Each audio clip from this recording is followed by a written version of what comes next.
Just give a moment. We're just streaming it live on YouTube. Yes. Yep, you can good to go. Okay. So how are you today, Vikanko? Very good. And you? I'm pretty good. Good. So from what I'm hearing, you are an owner of various companies, and what you do is build them up and you sell them. Is that right? You could define that in one way, yeah. Okay. Could you define it in another way? I would rather call myself as a solution provider. Okay. Could you describe what you do a little more in depth?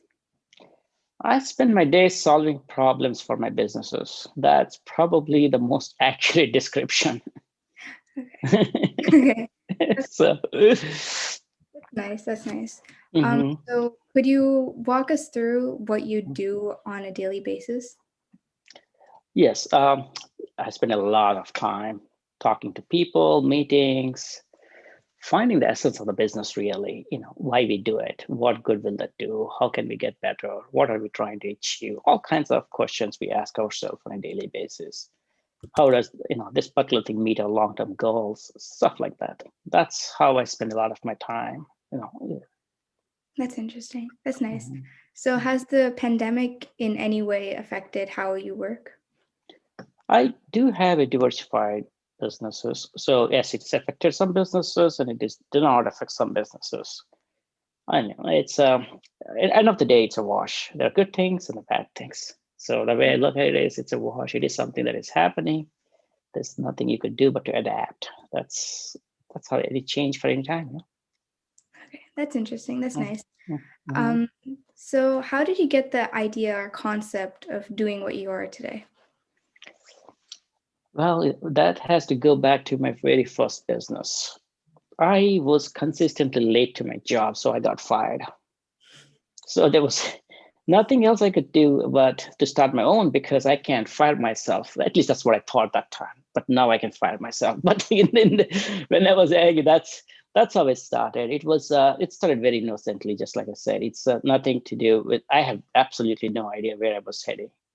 But then, I was also going to a business school. I was new in America. There was nobody I could rely on. So I figured, what, maybe I should just start my own business. And that's how it started. And then over the time it evolved where there's a meaning, there's a purpose of everything we do. There are like goals and they're pretty streamlined, more streamlined. Mm-hmm. So what's the goal of your business? You mentioned that you had a goal. So what is it? Well, the overall goal for the life is the same for me, for my businesses, is to achieve a good social good. How do we empower few people? I mean, I'm not talking about just building some hospitals or giving some meal vouchers. I'm talking about empowering. How do we empower people to be able to be on their own? That's my ultimate goal. So I'm building few businesses just for the sake of them to leave it to the next generation, and then I obviously try and empower them. That's my goal. That's if we can achieve that, and we can do about 10, 20 times in the next 10 years. I mean, that I would say that I achieved my goal. That's what we are here for. Nice. So do your employees have the same goal? Like, do you hire them based on what their goals are? My employees, there's only one thing I teach them. There's only one thing. I really don't teach them skills. I really don't teach them anything else. Only thing I teach them is what is the right thing to do. If they could ask that question over and over in their daily, work life, as they come to the office or when they're working from home or whatever it is, then they will be a better individual for me. They'll be a better employee for me. That's it. That's the only goal for them. Anytime they were in trouble, my first question is, did you ask what is the right thing to do? And so that's pretty much should sum up the life of theirs too. So there's so many people that told me that's the right question to ask, but what do I know? That's all I know. So yeah, that's a great concept to follow. So how many employees like this do you have? Several. In the US, across all our businesses, we have over 150 people. We've got about 50 in Mexico and about 150 in India right now. That's nice. That's really nice. So moving on from that, you said that your goal is to empower, right? So do you feel like you have the qualities that helped you build your business? Like what qualities? Could you name 3 of the qualities that you have? Well, the qualities that have built my business, that's a very loaded question. But I always believe that being a good human being is the number one quality anybody should have, whether it's building business or the life or just per se in general, when you good times and bad times. What is being a good human being? Oh, listen, I've been good. I gave a buck to the panhandler. That's part of being good. But really, being good in my book is being apart from the honesty and integrity, which is a must, we had to teach them from the youngsters. We also had to practice the tolerance and patience. It's okay, fine. If somebody says something, I'm going to be patient. Not just that. It's basically not expecting anything from others. I think is the biggest quality anybody should have. The funny part of it is when you do that, right? It's not what the other person has to done or how I react or what. When you don't expect anything from others, they will always surprise you by exceeding your expectations. So, because you're not expecting anything. So it's very easy to beat zero, So that's, I believe, is the number one quality everybody should have. And at least that is something which I like to practice more than what I do. And the second quality is, again, as I said, what is the right thing to do? Ask that question over and over. And the last quality, which helped me quite a bit when I was young. I was broke, I was poor, I was alone. But what really helped is challenging myself. It's not doesn't mean that foolishly trying something. But it's about learning, educating, and pursuing our goals. That is what I call as challenging myself. And I believe that's how I built, and I hope I'll be, continuing on these 3 posts, over the future. But again, these are the 3 qualities I can think of off my head. That's a pretty loaded question, though. So do you feel like these qualities of yours, how long have you possessed them for? I heard that the 3rd quality you had since like you were younger. Yeah. But how long do you feel like you've possessed all of these? I think I have this qualities, on a scale of like maybe 2 out of 10 sometimes, and maybe 10 out of 10 sometimes. It always fluctuated. But finding out that these are the qualities I should have, this is my right path, has taken some time. Mm-hmm. And once I figured that out, then I became just an overall great human being. That's it. Everybody needs to know what is the recipe that makes them good. It doesn't matter about how much you have, what you have, what family you have, but it's about you being good for yourself, the self-conscious, and you happy and being content of where you are. And that is the point where you know, okay, fine, now I achieved what I wanted to achieve. That's nice. So when did the realization hit you that you needed to have all of these qualities to build your business? It's all the time. Sometimes, I make my own golden rules. And I remember once I broke one of the rules, not the 3 qualities. I'm just talking about the golden rules for the business of what to do, what not to do. And that came back pretty much biting me. And that's when I realized that I should concentrate more on these golden qualities and not to do anything, aside of these. So it is, that's when maybe about 15 years back is when it just started to gel around. But it's very difficult to say, because when you have success, very few people look back and say what made it successful. I read so many books, keep saying that, keep doing what you're doing, your secret formula, keep repeating it. It's so difficult. It's easier said than done, because you could do all these things, but the factors that are not in your hand may be different. And maybe that time you need to make different decisions, different paths. Life is complicated. So nobody said it's simple. So there's no simple answer for it. So How would you define success? when I am very happy and content with what I have done. Happy and content? Yeah, it is very important in life. You can't measure it. So this is my yardstick. Okay. So moving on from these questions, I heard you invest a lot in other businesses and stuff. And so could you walk us through how you decide what companies to invest in? Wow, it's almost like a needle in a haystack, no? So, everybody these days, if you open up my Twitter, I probably follow close to about 1,400 people. 800 to 900 people, either VCs, venture capitalists, or entrepreneurs. And if I put $1 in all of them, I mean, you would imagine that I would be a billionaire. And that's how tough it is. No, it's if even 0.1% of it is successful, then I'll be rich. That's how difficult it is. I mean, you're talking about taking a fly in 1 out of 5 to 10,000 companies. But the key for me always been is, do I believe in what this company is doing? What are they trying to solve? Is this a real problem? Does the problem even exist to start with? Those are the key questions we had to ask ourselves. And finally, what is the barrier to entry? So if tomorrow I decide to do the same thing, would it be easy? Or if some smart guy, smarter than a lot of us, right, they decide to do it, how difficult it is to do the same thing again? And these questions should give us an answer where we can see, and then we need to get to the numbers. That's my recipe. There you have it. I hope you use it and make a lot of money, so I could count you as one of my people I enabled. So that's all it is. It's all about, is the problem exist? I'll definitely use that tip in the future. There you go. So did you start using, like what you just said, when you first started investing? Is it what you thought of, or? That was actually, to be honest with you, that was my very first document. When I moved to San Fran about 15 years back, my first template was, every company I'm going to invest, this is what I'm going to do. And so when I had my VC for about 4.5 years, or 4.5, 5 years, we did exactly that, and we were not successful. And we were not. It's just the factors of not just using this, it's about how it comes around. What is the time? When are you applying this? How are you applying it? And then once I decided that I'm not going to do it, and I'm going to do it for myself, I'm going to invest for myself, and then everything started going really different, which is great. And I am using the exact same principles.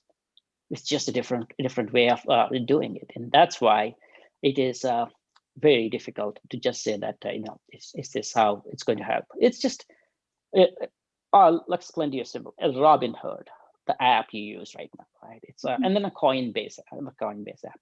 Yep. Those two were available for me to invest in. At that point of time, I look at Robinhood and I look at E-Trade, and I see, oh, there's no different. E-Trade is going to kill Robinhood, right? Yeah. So what happened? Exactly the opposite happened. I mean, I did not see that there was a need for Robinhood. Mm-hmm. In all these questions, if you look at it, its answer is no for Robinhood, and very similar to Coinbase, because it's not even legal at the time. Mm-hmm. It's not legal to even invest in crypto. How they went around and got these things done, and it's amazing. So it's super amazing, because that's basically it. I say you could be wrong. Mm-hmm. And it is for us to admit that these questions will not be the end of it, but this could be a starting point. And then you had to look beyond these questions for companies like crypto companies, altcoins, or even Robinhood type of apps. But right now there's another company called SoFi. I was so scared of investing in it. But when Robinhood got successful, everybody jumped on SoFi. SoFi is supposed to be killing Robinhood, but nothing happened. Mm-hmm. So it is, you could be either side of Robinhood and you were wrong. You could be E-Trade or SoFi, you're still wrong. So those are the tough situations. I mean, there's no answers for that. And the answers for that lie in the execution of the management. And that's where the last question you're looking at is, what are these people? How are they connected? What do they do? What are they going to do? Are they going to be committed and they're going to push this through? And that's all it is. Idea is 1/20 of an equation. Execution is the rest. And that's why a lot of people put the money. So anybody can give you money, but if you can't execute, we have seen millions of companies going bust. How many people spent how much of money, right? So that's why you go beyond these questions. But this is the basic qualities of what I look. Nice. So do you have the companies that you've invested in? You said you had about 16 to 18,000, right? That you follow. I follow. You follow, but I follow about 1,200 to 1,400 people. Okay. Yeah, so, yeah. I mean, seriously, and they're all into doing one or the other investment or a startup or something. Yeah. Mm-hmm. So, do you feel like any of these would really be really successful in the future? Have any of them actually stood out to you? Absolutely, and some of them I invested. That's why I follow them, to see what they're doing. No, they will. I believe that there could be about 20,000, 30,000 startups out there. and I haven't followed all of them, obviously. It's humanly not possible. The people I'm following, I think many of them will be successful. And they will be successful, they'll be widely successful. But again, it's 0.01% is what you're looking at. Even if there are about a dozen of them successful, that is a huge success for them, because it's just they're going to go to the roof. How do you feel like businesses will be successful these days with like really big companies such as Apple, Google, Amazon, Facebook? Like they're really taking over the business world. How do you feel like startups will be successful? Okay, so I have seen a statistic the other day. Do you know this? YouTube is bigger than Google today, and Really? Google has purchased it. As a matter of fact, YouTube generates over 10 billion in revenue a week or something like that. Some big number. I don't know exact number. And they paid less than $1 billion to buy YouTube. So this is how they. The reason why they purchased, why they bought it, is because they have a roadmap. They know that the Google search is coming to an end. It's going to be media. It's going to be the video ads. So the companies which has a vision and which has the ability to execute them are the one that's going to be successful. And Facebook, same thing. Instagram pulls in more money than Facebook by itself. So, I mean, in that note, Facebook would have been out of business if somebody else bought Instagram. Well, if they executed exactly like how Facebook executed, that's the key, So it's they are going to enable. It all depends on how they're going to scale, how they're going to manage, and how they're going to adapt to the new thing that's coming in. So, Facebook's supposed to have a crypto coin that's supposed to be the next thing of it. But no, it's not. Crypto coins are not the next thing. It's about enabling the crypto infrastructure is the next thing. So you're always late. If you did not execute in time, you're always late. So that's why the execution is so key. To do it on time, do it at the spot, and doing it quick. Whoever does it is going to be successful. Just like Tesla. Right now, there are about 40 different companies which are trying to do the battery cars. And Tesla is valuable than all of them combined. So, I mean, it's execution, right? I mean, they were broke. Elon Musk was broke at one point of time, and he has to loan his last $1 billion to SpaceX. And today he's the second richest man in the world. Yeah. So it's a challenge. It's a risk. It's a risk they had taken. Smart people take very calculated risks, and they are very successful for that. So good for them. It's all about execution and doing it with the vision. If you have the right vision, if the guy who's running the business has the right vision, and he has the right pieces, and if he executes in time and purchases a bar, it's obviously there's no time to build these days. It's all quick. I need it yesterday, right? So buying the right pieces and integrating them with their businesses is going to be key. I mean, Microsoft is buying left, right, and center. Look, LinkedIn is purchased by Microsoft. For all you know, tomorrow we'll turn around and we'll say Zoom is done by Microsoft again, because they bought Skype before, so they are into this one. So it's about imagine Microsoft buying Zoom. That's a good execution right there. So So I hope I answered your questions. Yeah, of course. Yeah. So you said it's all about timing at the moment, right? Like at any point of time you need to buy something, it should be at the right time. Otherwise it's late, right? Execution. Yeah, absolutely. But buying at the timing is execution. Absolutely. Yeah, you had to buy at the right time. So how do you feel at the moment? What do you feel would be the right thing to invest in or to buy? There are several of them. Excuse me. It is what is really powering the need right now. It could be the silicon chips, which is really huge in demand, right? It could be even the lumber stock. People cannot buy fast enough. So it's always the need of the hour. I mean, you got to look at it and say, okay, fine.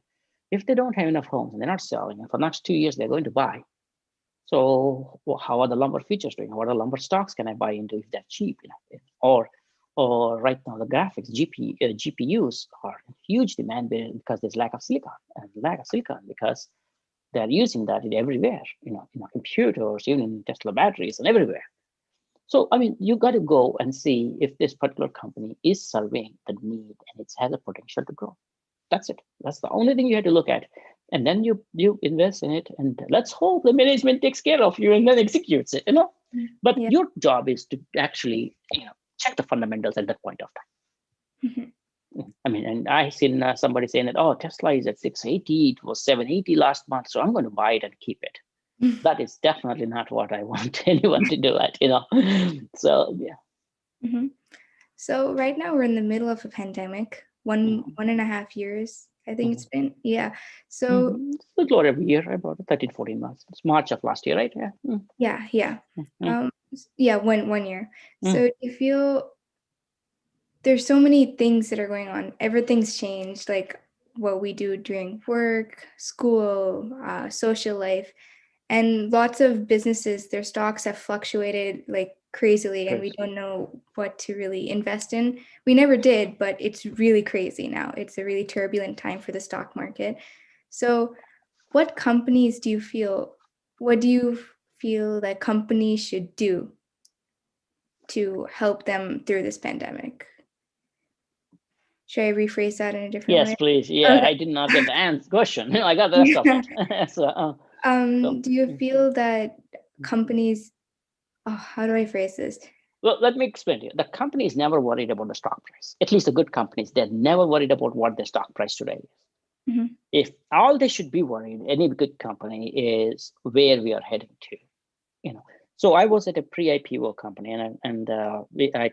we took them public in India, and it was a pre-IPO company. We never worried about what shareholders are going to punish us because we don't have a good quarter, but we always worried about, we said this that we're going to execute. Did we do that? See, that's what the company should be worried about. The company should never worried about it's a pandemic. They should be worried about the pandemic. They should adapt and see, hey, how we can make the adjustments in this new time. But at the same time, they should never take their eye off the big goal post. They should never. And that's the only advice, I mean, and that's why, as an investor, you should be looking at, if they're doing a knee-jerk reaction and sending this press release, oh, because of the pandemic, we are going to now build all these things and we're going to forget about whatever we said in the past, right? Mhm. I would pull my money from the company tomorrow, because you are just reacting. That's not what you as what I expected, because you as a company has so many resources. You have research analysts, you have all kinds of people, smart people that put together. You should be thinking that, okay, how is it going to affect my plans? If my long-term plans are going to get shattered, is this the wrong way to do it? Let's say we work. Hmm. They had to go out of business because there is no possibility of people going back to the commercial offices and using the shared office space, right? Yeah. So, I mean, for them, yeah, I'm just going to close up, or I'm going to rent it out as whatever per hour, whatever they do. Okay, that is pretty direct effect. But most of them should not be that way. And there are a lot of businesses that reinvented. One of the great stories is coming out of India. It's called Ola Cabs. You know Ola Cabs. You Yeah. probably used it, right? You know what they did at this pandemic? That's amazing. They converted of building. They were building batteries for the cars before the pandemic happened, so Mhm. that they can actually run their cars, their own fleet, with the batteries instead of the petrol. There's a lot of gas, right? Mhm. So they converted those factories and those batteries for two-wheelers. And so they make two-wheelers, and they're not selling them. They're putting it out for rental, self-rental two-wheelers. They're manufacturing using the batteries. Wow, that's so smart. Exactly. See, now, would I invest in Ola? I mean, after pandemic, everybody fled, right? Nobody wants to touch Ola. But Mm. after, they took 6 months, 7 months. They converted the whole factory. It's a huge city in a city in Bangalore. Mm. And they converted the whole thing into this. And that's the innovation. That's what I'm talking about. And yes, I would put the money in the company, and without fearing. Yes, they reacted for what is happening, but they also actually adapted that to their goal. And Mhm. that's what you're looking for in the companies. Mhm. So they adapted to the pandemic, and Absolutely, in a big way. They are going to release 10,000 bikes a day. It's the world's largest two-wheeler factory is what they built wow. in pandemic, mind it. So, because they could not get them enough. So initially they're going to put for their fleet to rent it out. And after that, they're going to sell it to the people because gas prices are at the roof. And so they're going to sell it to the public. Mhm. And so that's amazing. I felt that is one of the most creative ways of turning around a company. Yeah, it is. Mhm, mhm. So do you feel like any company that you know of has not done really well during the pandemic? A Unlike lot, a lot of them. They're just there. A lot of people has reacted and taken it. And they're all old school Wall Street firms. I don't believe. I mean, that's why they got punished. I mean, investors watch. They're not stupid. You know, the stocks that got punished, there's a reason for why they're getting punished, right? You know, I mean, so we may not know the reason at that moment, but there is a reason for it. You know, if you sit back and really think about it, it's okay. That's what happened. You know, so like the last week or so, the stock market is a little soft, and people predicted that because a lot of people, they had to pay the taxes by April 15th. And they made all the gains last year, so they had to sell stock to get that. They predicted this. They predicted the end of March and first 2 weeks is going to be soft. End of March is not, but first 2 weeks of April was soft because people take the money out of the stock market. So many factors, they happen because there is an event that is going to happen. So that's all it is. Okay, so I aspire one of these days to be, I want to major in business and then hopefully get into business law, a nice law school. So I heard that you went to IIT, which is one of India's most prestigious college, at the age of 12, was it? Yeah. Yeah, so how did you get there? How did you do that? Sheer luck, I think. I don't know. I don't remember. I was 12. Do you remember what you did at 12? No, I was 12 and a half. Because in July is I'm 12 plus, right? But no, it was just how my parents did it, and it's not my thing. You know, they said, hey, you're going to go and take this entrance and see how it goes. You know, and so apparently it went well. You know, so that's what happened. You know, it was nothing planned. It was just a thing of it. You know, there was a town I was moving to. There was no university, so my father was worried that I will not get to the right university. So I finished my +2 very quickly. I mean, literally, I think I did my 7th grade, 10th grade, and +2. So he was like, oh, he was all panicking, and then okay, fine, take the exam. I did it. It was just fortunate, and those days are different, They would let the dumb people get in, but so not anymore. You got to be really smart to get in those universities now. But it's just fun, all fun. So you had classmates that were how many years older? 8 years older? At least 5 years older. As a matter of fact, almost all my classmates, their daughters are going to Stanford. their kids, all of them are going to colleges. All of them. I cannot find anybody still in the school, So, but it is, they all decided to have a life, pretty early in life, and that's good for them. So you're really successful in. I'm successful for myself only because I'm very happy where I am at what I did. As I said again, it's. But yes, I did miss a ton of opportunities. I probably did a million of them. I'm not the smartest guy in the kitchen. But it's just like I am very happy of how it went. I mean, I won't trade. I don't regret. I just am very happy because, again, going back to, listen, I believe in these principles, and if it doesn't fit in, I'm not going to do it, because every time I do something which doesn't fit in, and it's going to come back, biting me. I did that. I tried once or twice to do outside the box, and it did not work for me. So it doesn't mean that it doesn't work for anybody, because again, the investing is nothing but the more the risk you take, it's the bigger gamble you take, the bigger the returns.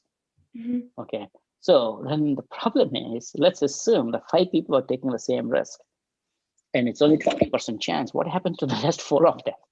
So, so I mean, it's so I am not at the 20% risk, but I'm more like 30-35% risk now. So that's why I'm very happy where I am at, because looking back, I had a great run. Do you have any tips towards the happiness that you've achieved today? I'm telling you, you got to do everything you're happy with. Never take something or do something because you had to do it, or you had to do it for paycheck. You got to be some reason of why you got to do it. Even if it's that, because I'm going to work at McDonald's, right? It's okay to fill the time because I need some pocket money, or I want to pay for my phone plan. That is fine. But the place you're going to work should be the reason of, listen, if I'm going to go to business school, I want to see how the management works. I want to see the processes of what they do. Why is McDonald's so? See, that got to be the reason you joined there. It's not just the paycheck. So when you're happy and you're looking for the answers you want, and so all this information collecting you, your brain processes by itself. So that's what I would say to you, especially you're saying, I also send it to my daughters, you know that, So it's like basically, do what you need to do. Yeah, you got to be happy, but at the same time, if is this going to meet the goal, like doesn't matter where you work, doesn't matter how much you make. Yes, it's going to pay for your phone plan. I understand, but at the same time, what else are you going to get out of it? Mhm. So that has to make a difference. So if McDonald's only pays $9, the other company may be paying $11. But you're not going to go because the smaller company, it's not going to help you in learning the business basics or the management of the process. I mean, in McDonald's, no matter where you go, they have the process down to a science. How they are able to do that? They probably have 1,000 stores in the world. I don't know. I mean, they have at least more than 500 probably, right? How is that they get the consistent message across? And if you see where you're working and say, oh, this is the reason why.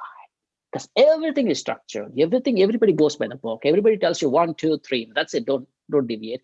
And these management processes are what you're going to learn in your business school. And this is what you're going to use when you start a business of your own. Or if you're going to be there as somebody who already started, they have an idea, but you're going to run the business for them.